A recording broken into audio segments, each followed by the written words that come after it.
Our guest is the fabulous, fierce, and formidable Set Ronquillo. And I'm going to ask them to introduce themselves and share a bit about your story, Set. So welcome, Set, and welcome everyone else. Hey, hi everyone, Mentor Gene. You already know how much love I have for you. Yeah, when I first when I was undocumented. Sorry, let me introduce myself first, and then let me go to the story because I wanted to like bring in like a story about Gene into the picture, you know. But maybe it would make more sense if y'all know a little bit more about myself first. My name is Seth Hernandez Ronquillo. They, them also use other gender pronouns. I'm joining you all from the ancestral lands of the Tataviam and the Tongva, and I think also the Chumash here in the San Fernando Valley, just up the 405 from UCLA. And I'm originally from Caloocan City, Philippines. My family's heritage is from Bicol, Philippines. I was at UCLA from 2010 to 2014. Like I was mentioning earlier, I feel like a Targaryen. If you have ever watched Game of Thrones, one of the last of my kind, you know, from the pre-California Dream Act generation and pre-DACA generation also. And it's whenever Gene like reaches out, you know you're being called into something beautiful. So I can never say no to Gene, you know. So thank you, Mentor Gene, for always being so loving and open and just like abundant towards all of us. And here's the story that I was gonna bring in earlier. Let me bring in Gene again into this. So when I first learned I was undocumented, I thought I was like the only undocumented person in the entire universe, literally. Trisha and I were like talking about this yesterday in the thing that we were on together, and you know, um, I feel like there was no one else like me. And then, you know, long story short, I got connected to Mario De Leon from Ideas at UCLA, who was the co-chair of Ideas from 2011 to 2010 to 2011 with Sofia Campos. And he invited me to the first ever, what was then called the AB 540 Student Welcome Day, which I think now is called the Undocumented Student Welcome Day. And Mario invites me to this gathering in August 2010. I still remember it. I actually still have the folder with all the materials from 11 years ago. 11 years ago. I have it in my jar somewhere over there. And like I came there. I was the first one like early, like in the morning, and then I was sitting there in the back towards the right. It was in Cavell Commons in the dorms, and Edward Garola, who was one of the OGs of the Bruin Resource Center, was there. So I'm like giving you a little oral history over here, about what happened 11 years ago, and then I was sitting there and then another person comes in, Viri. I don't think Viri was as involved with Ideas eventually, but, Viri is like one of my OG homegirls who's undocumented. Viri comes in with her sibling Martin.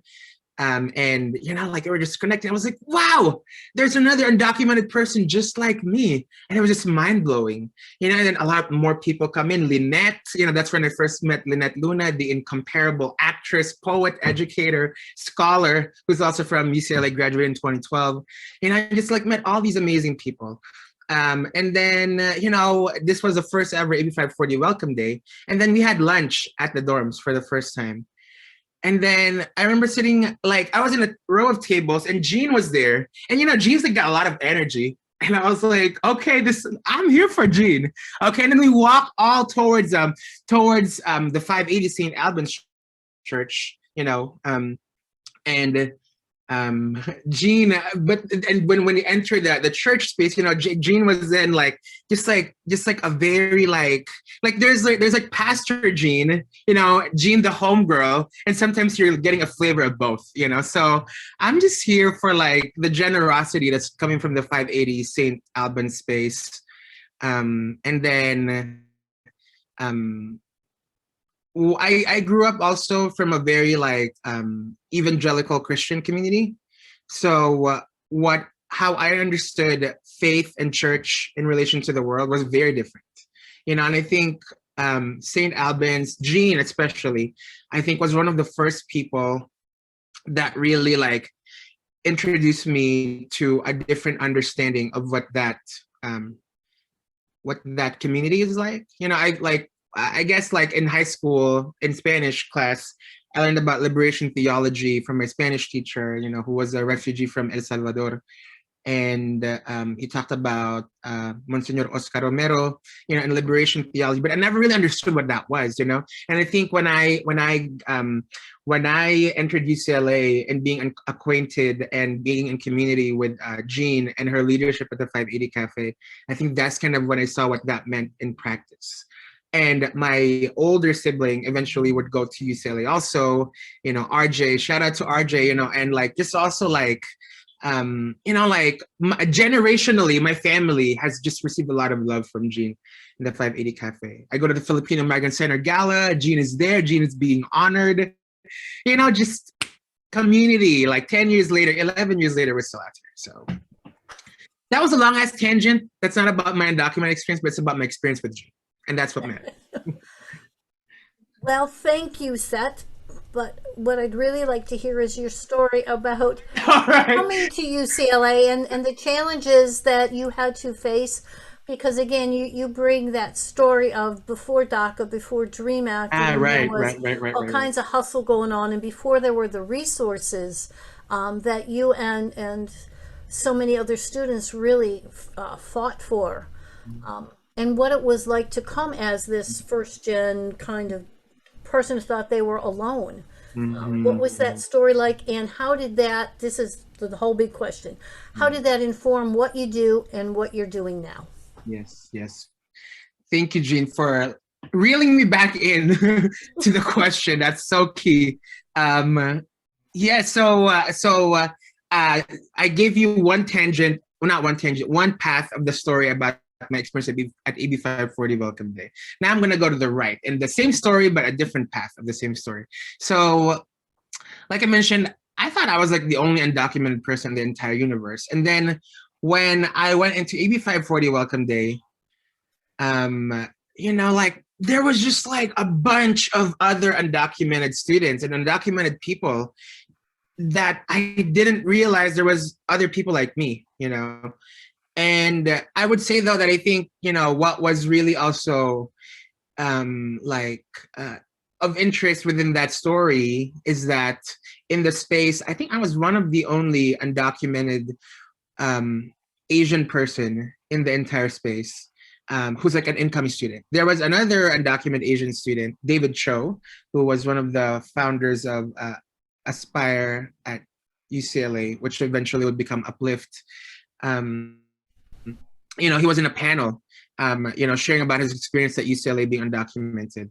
But I didn't realize that he was undocumented because of him being Asian, and I didn't realize that there were other undocumented API folks like me, and also I'm from the San Fernando Valley, and in my high school, most of my friends were Latinx people, so being around other Latinos was just not something new to me. I was just used to it, that was just my life, but I didn't realize that at that time, my people like me were underrepresented in a particular space. In that welcome day, we got a tour also of UCLA through the lens of undocumented students. That's how we ended up at St. Albans, talking about the resources there. We also ended up at, Moore Hall, which I think is where tuition is paid, or right? And then they were talking about this is the building that we're all afraid of, because at the time, no one was getting financial aid, right? So when you go to Moore Hall, you're giving them a check out of your own resources, because undocumented students didn't have eligibility to apply for scholarships, even in-state scholarships, institutional scholarships, I mean. And around the time also, when that was happening, undocumented students were paying I think something like 33% of institutional scholarships from UCLA were coming from the tuition of all students, including undocumented students, yet undocumented students are excluded from that pool that they're contributing to, with their own income, right? And in that tour also, I think one of the most meaningful moments was when we entered Campbell Hall. And when we entered Campbell Hall, there was an altar there that was in memory of Tam Tran and Cynthia Felix. I'm assuming y'all might have heard of Tam and Cynthia. I entered UCLA just about maybe 4 months or 3 months after Tam and Cynthia passed away. And the altar there was just still very fresh, and there was just a sense of loss, but also there was a level of spirituality upon entering the altar and seeing other undocumented students that actually knew Tam and Cynthia, being in that space with them. Ultimately, what I got out of the tour on that first welcome day with other undocumented students is that, wow, like I'm gonna be able to get through this with other people and not by myself. And I'm not so alone after all, right? Because, like I had no idea how I was gonna go into UCLA when I first learned about my immigration status. And actually, I happened to be privileged enough to come from a very small high school where my teachers and my high school student friends helped me to fundraise for school. Actually, Mentor Jin, I'm going to share a clip about story of self, about how I ended up being able to pay for my first quarter at UCLA without financial aid. Let's see. Let me see if I still have this. Sorry, 1 second. I should have thought about this because all good, Seth. Let's see. Wait, I can't find it. Sorry, 1 second. Give me one more shot. I am gonna look it up real quick. Let's see. Videos. Here it is. Okay, I'm gonna share my screen. Here it is. Oh, do I? No. Here it is. Sorry, here it is. Okay, let me. Actual retail. Okay, here is a story of self, of how I ended up, how at a time before California Dream Act, before financial aid was open to undocumented students. This is how I ended up being able to pay for my tuition at UCLA.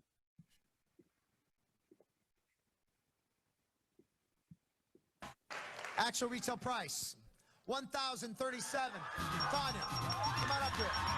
Tanya.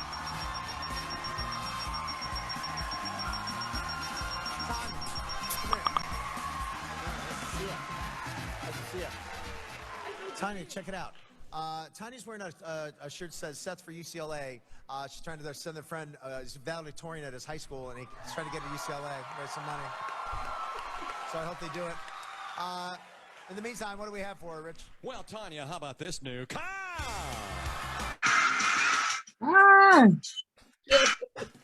Oh gosh, stop. Okay. So that's how I was able to go to UCLA. My teachers brought me to The Price is Right. And, I was just super blessed to have had my friends and teachers be so supportive, at a time when, at the time, the statistics was that 65,000 undocumented students or so would graduate from high school every year at that time. And only about 10 to 15% of those 65,000 would be able to go to college, and even a smaller amount would be able to finish college, altogether. And like, how do I say it? Like, I'm just confused, I guess. Like, there's so many people that are just as brilliant, if not more brilliant, I'm sure way more brilliant, than I am, and just like more stellar people, but who has access to community, who has access to kindness, who has access to love in their lives.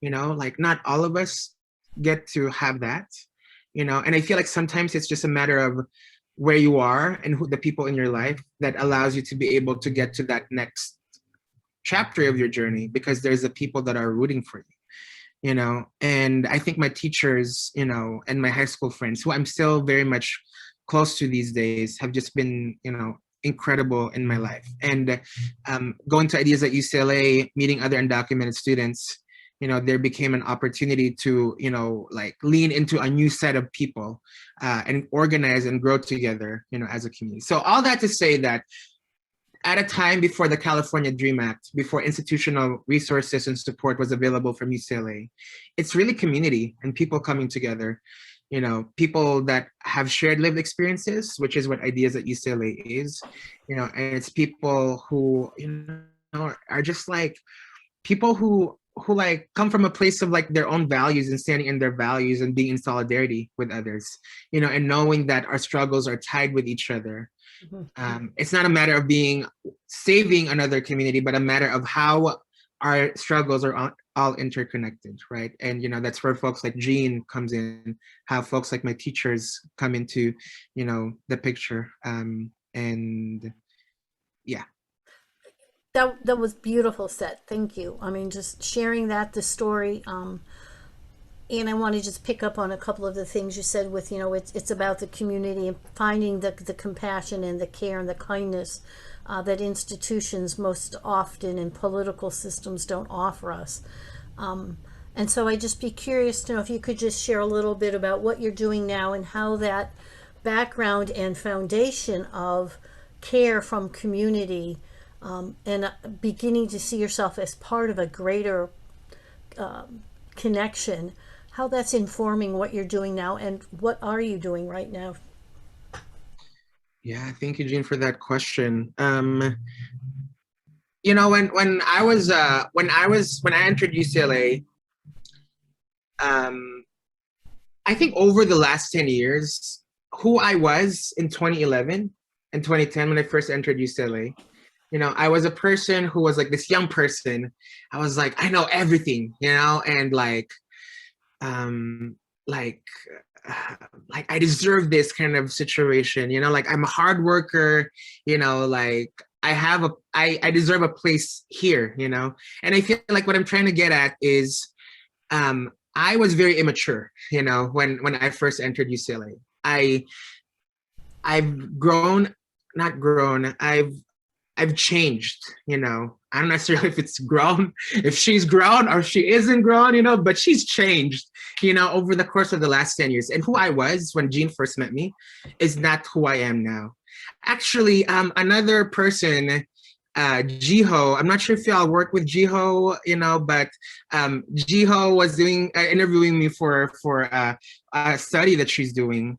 And her last question to me is so powerful. She was like, you know, if you can talk to yourself from like when you first entered UCLA, what would you say to them? And I was just like, wow, you know, and I summoned my past self into the room spiritually and spoke to him actually, because he used to use he, him pronouns. And, you know, I was just a much more frightened person, alone. I was concealing a lot of things about myself. You know, for one, like I was like, you know, like in denial that I was gay, you know, like people would ask me, how'd you come out? You know, and I'm like, come out? Me? What? I'm not gay, you know, but people knew I was gay since day one, you know. I was just in denial, you know, and unleashing who I really am, I think, you know, is so crucial to that. And I think part of that is because when I entered UCLA also, it was around the time when like the middle, actually not the early, but the middle part of the immigrant youth movement fighting for the Federal Dream Act was happening, you know, and we were using this rhetoric around like being valedictorian, being students, you know, being like worthy of dignity because we earned it, right? You know, and that narrative of the dreamer, of the good immigrant, really uplifted a group of people at the expense of other people. And I think to this day, we're still feeling the repercussions of how that rhetoric has impact in the work that we're doing as a movement, you know. And I remember, you know, also when I first entered the ideas at UCLA board, we were at a meeting on the third floor of the Student Activity Center, SAC. And they were talking about this thing in summer 2011. They were talking about this thing called administrative relief, prosecutorial discretion. You know, eventually, little did I know that that was the conversations that were being passed down to us about what would end up becoming DACA. You know, and you know, like there was this push a lot for immigrant youth, but rarely do we get to talk about people that are not young people, people that are not students, you know, people that are just like not fitting the mold, right? And you know, when I graduated UCLA, you know, it was at a time when there was a push for DACA 2.0, or DAPA, as Obama would announce it eventually. And I was very much involved in organizing around administrative relief, you know, and spending a lot of time and like sweat and tears around this piece of policy, you know, but ultimately my own family wouldn't even benefit from it, right? So that's what I mean, you know, because we were so stuck in a narrative. I was also so stuck in that narrative. I didn't realize that ultimately that would, you know, bite us in the ass, you know, and even our own family members would be excluded from the policies that we're fighting for, right? So by the time I graduated from UCLA, I think what I'm trying to get at is there was this level of politicization that I was experiencing, where what I knew, I guess my entry into political understanding didn't come from, you know, reading books, but came from living a life and knowing the impact of the organizing work that I was involved in and how that, you know, impacts things, you know, in the future. And, you know, for a long time, I was just fighting for like tuition, right? For higher education access for undocumented students. And then it became a fight for citizenship for undocumented students, you know, like with the Federal Dream Act, you know, but at some point I'm like, are these the things that are really, you know, they're good things, right? But is this the extent of what I want to do? Right? Is this the extent of my vision for my life and my community? And, you know, 10 years later, like I mentioned, I feel like I'm not seeing all of that in the same way. So like Jean mentioned, the work that I do these days is actually like, I don't even know how to describe the work that I do. I work as a filmmaker, and understanding that movement work and organizing work has different forms. And I feel like cultural work is one of the things that has been overlooked in the immigrant rights movement. You know, we're so good with political work, legislative work, going to DC, going to Sacramento. You know, we're so good. We become really well-versed also with organizing within our own institutions, like the university setting, you know, like what Ideas at UCLA, you know, has done, you know, what Jean does, you know, in the faith community, you know. And I think what I've experienced is that there's an overlooking of the importance of cultural work. And what I mean also by cultural work is not just about telling the stories of undocumented people, you know, because there's like a lot of media about undocumented people. You watch Netflix, there's a series called Living Undocumented. There's a series called Immigration Nation, you know. You go watch Stars, you know, there's a series called Vida, you know, that kind of talks about undocumented people also and organizing work that they're doing, you know. But a lot of this media is not created by undocumented people. So what I mean by cultural work is, in the same way that we've organized where directly impacted people are leading the work, what does it look like when the cultural work, storytelling, is being done by people that are directly impacted also? And that's how one of the collectives that I'm part of kind of came about, you know, which is the Undocumented Filmmakers Collective, which is currently a network of about 40 or so undocumented filmmakers across the country. And in that same vein also, how do we bring in, you know, how do we like expand the storytelling about undocumented people? You know, and before I got here also, like I was working as an impact producer, which is pretty much a blend of an organizer / filmmaker, or using film as a tool for organizing. You know, that's what an impact producer does, and connecting filmmakers with organizers on the ground. And before that, also I was more involved in just more like straight up organizing, around Health for All, around driver's license access, deportation defense, and I think like I mentioned, I don't even know how to talk about what I do because um, I don't know. Well, it's so expansive, said, and it really does express who you are. It's engaged in so many ways of building community and connections, which is a really beautiful thing. So I really appreciate the depth of your insight and how you share story, and connect the dots beyond just the expediency of getting something, and how your process has been growing from when you were at the Price is Right to get to UCLA to now, taking that into a whole nother level of engaging with people, and telling legitimate stories in the authentic voice.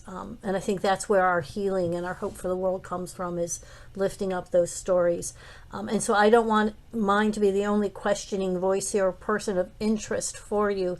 So I would like to open it up to everyone else if you have questions for Set.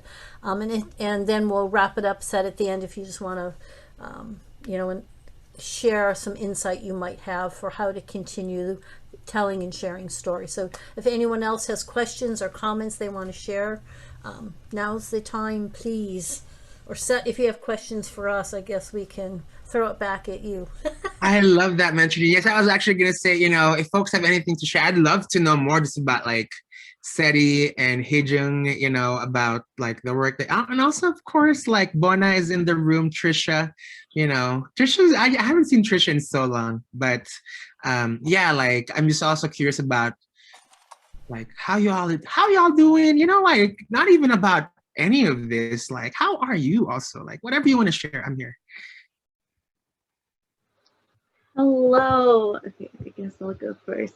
Can I just say your story is so beautiful. If you see me crying, it's normal because I cry about everything. And I've come to the point where like crying is okay. But no, it's really cool to hear about that. But okay, just ignore me if I break a little. I'm chilling. I'm just like I can't control the face. But I think it's really important because you were sharing about like time before DACA and stuff. And I think one thing that I was thinking about is like even now, after people like folks and like people in power who've seen how DACA affects lives of students and their families, and before that and how the impacts are, but also even nowadays there's still students who don't have access to those resources. And like I'm affected by that, so like that's how that goes. But like it's just so crazy because like you think like if there's a problem out there like and they barely have fixed it, why isn't it fully fixed? So yeah, but it's so powerful to see like all the people who were behind this movement to put it where it is now, and like that folks that do have access to things. But yeah, so more of a comment than a question. But yeah. Thank you so much for sharing, Seti. Yeah, and I just want to add top of that I really admire you said that you have continued your education, even though you didn't have AB 540 or DACA, anything like that, because without it, I don't think I'll be here, regardless how much I wanted to come study at UCLA. But without it, without AB 540 that I'm on right now, I don't think I could continue my studies. I really admire you for what you have done and graduated. I'm sure you went through a lot, and yeah, and thank you for sharing your story. And just to clarify, thank you so much, Hedru. I did get AB 540, but California Dream Act was not yet a thing when I introduced got it. you. Oh, got you. Okay, I would pay $5,000 each quarter, and I also entered UCLA at a time when they just had a fee hike of 30% from like 2000 the tuition. From 3,000 or something, it went up to 5,000. I was like, Yes. wow, okay. Yeah, that was in 2009 when it jumped 32% mid-year, and it just was devastating for students, and especially for undocumented, because everything came out of pocket, and it was one of the harshest things I've ever seen at a university. It was astonishing how painful that was, and the toll it took. Yeah, that was incredible. Trisha, anything you want to throw out there? Or I just said, it just, there's so many things we could ask you about. You know, the way you've engaged, and how, I guess the thing that I still most want to think about is how do you continue to find hope and kindness as you travel these pathways? Thank you, Mentor Jean. I also saw that Trisha posted something on the chat box, so I'll also get. Also, Jean, did you change your background again? You've changed your background 3 times in the span of an hour. I love that. Okay, and I'm here for hitting some background too. Okay, floral and fauna. I love this for us. So Trisha's question is, we'll go to her, a bit about some of the orgs you've worked with. I think Trish, you mean post graduation. Is that what you meant, Trish? I hope something. Yes, yeah. Got it. Thank you, Trisha. And I also really appreciate your question, Jean. So I'll also get back to that about where we find hope and kindness, right? Mm-hmm. With all that we go through. I think, well, to Trisha's question, some of the orgs that I just really have so much love for, I would really say the Filipino Migrant Center, Kuya Nap Pempeña, who I met through UCLA. Yeah. He's really one of my mentors, he's he's the reason I got connected to the Filipino Migrant Center, and so I met Joy, I'm assuming y'all know Joy Prim, and Andrew, and Ate Joanna and all the folks. But yeah, the Filipino Migrant Center, what I appreciate about it is just the level of organizing that they're doing in a very grassroots way, very intentional way, very deliberate way, and really like living out their values in a way that's just so powerful, and how they're organizing so if effectively is not the word I'm looking for, but there's just like a punch, to the organizing work that they're doing that's so powerful.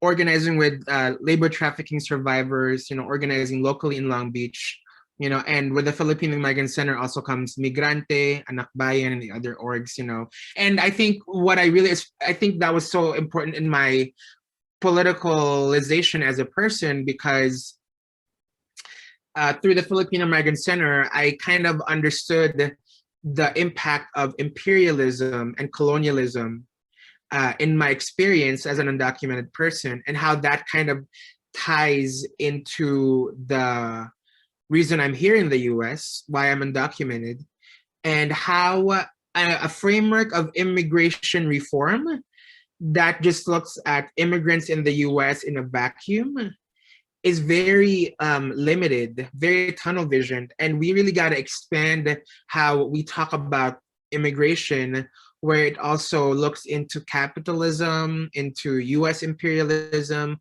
why all of us are here, because of things, beyond the framework of our countries of origin and our parents and ourselves, moving into the US. So the Filipino Migrant Center, definitely is one. And another Filipino org is the Filipino Worker Center, which is how I got to work with amazing domestic worker leaders like Tita Mirla Baldonado, at the Filipino Worker Center. And just what I appreciate about PWC is how it's being led by elderly domestic worker women, or elderly women who have had experience as domestic workers. And I think it just really highlights, how organizing work isn't just for like a particular group of people, like young people. Anyone and everyone has a stake in organizing. I'd also love to uplift the Organization for Undocumented Asian Pacific Islander youth that used to be Aspire at UCLA.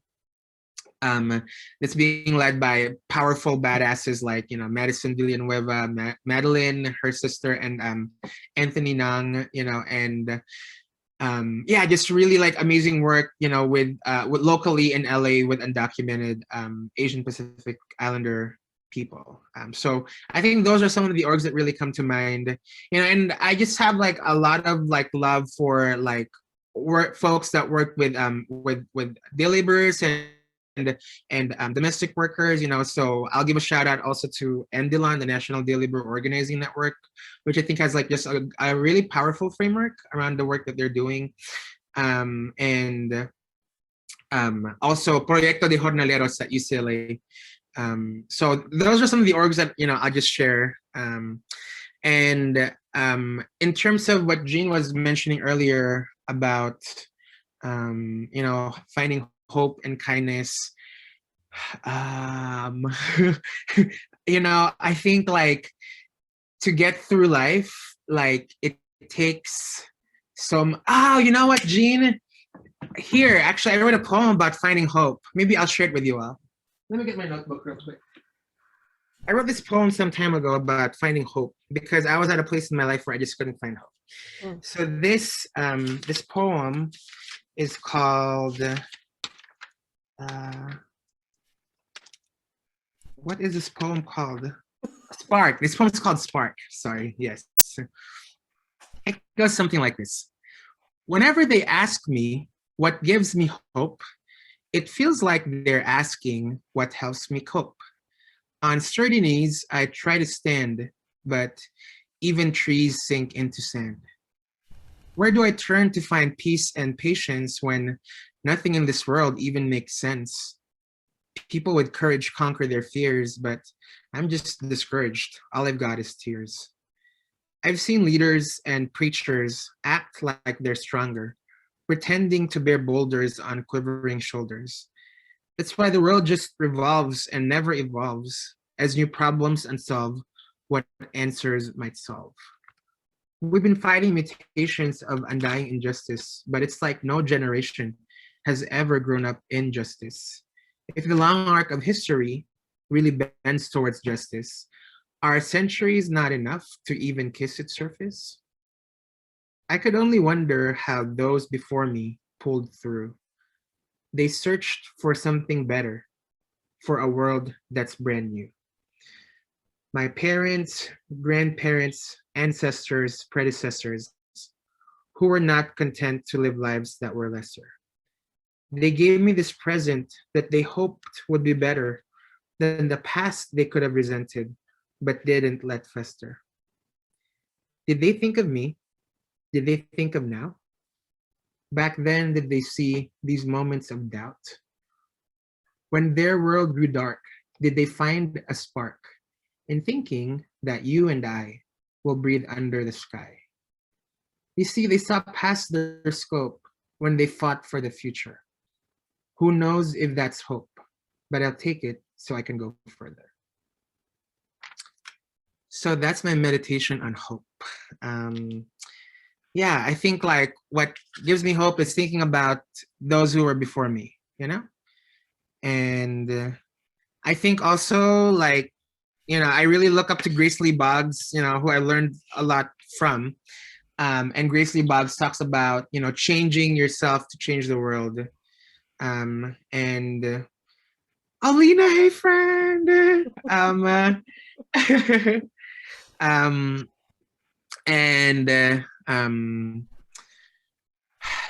Like I feel like sometimes in movement work, what I kind of started doing is I would get so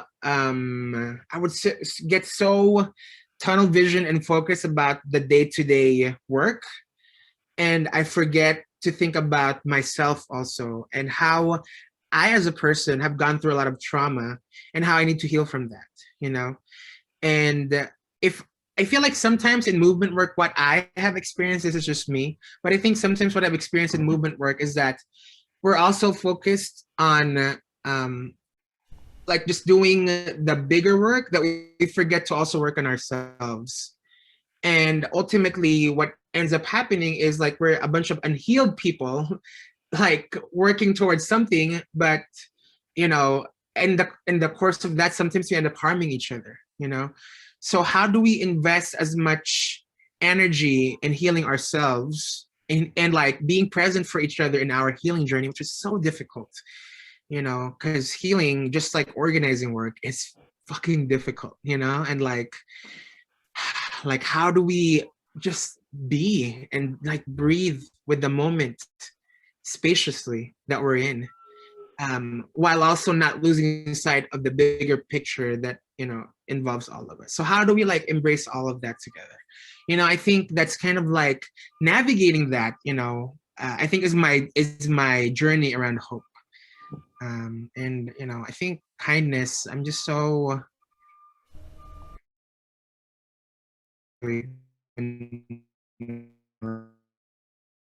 here.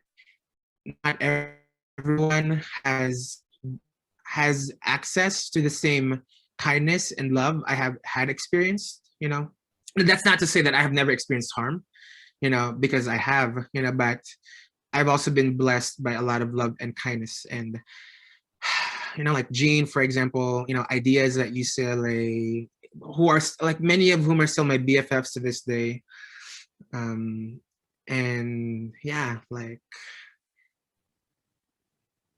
yeah, and yeah, sorry, I'm just like rambling now. Thank you, Seth. Because I think it's so powerful again to hear you speak from the heart, and to affirm that struggle is something we honor and share, but healing is not only for ourselves but for our communities, and we have to do this together and apart. So it's a very odd thing, but it's important.